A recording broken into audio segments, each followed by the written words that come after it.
જો ચાલો મિત્ર, આજ આપણા કારખાનાનું મુહૂર્ત હતું. હીરા ગામવાનું જો લીંબુ મરચા ફૂલડું ચોંટાડી દીધું છે અને કરી લખ્યું છે મુહૂર્ત. પછી આવી જાય જગાલાલ તળિયાના હીરા કાપવા. જો જગાલાલ તળિયાના હીરા કાપ્યા.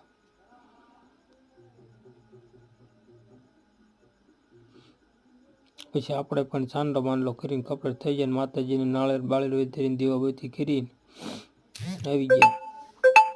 આવીને ટેબલે જો હાંખ્યો બાંખ્યો ફૂલોડા બોલા ચોંટાડી દીધા. ધાણા ગોળ ને ચોપડા નવા લાગી લખ્યા. પછી આવી ગયો નાસ્તો. પેંડા અને ચવાણુંનું કર્યું ચાલુ. બધા કારીગરોને નાસ્તો તો કરાવવો પડે મુહૂર્તમાં. પછી શેઠે આપી દીધા બધાને 10-10 રૂપિયા 20-20 રૂપિયા આપી દીધા. પછી મુહૂર્ત સારું હતું, લાભમાં મુહૂર્ત થઈ ગયું.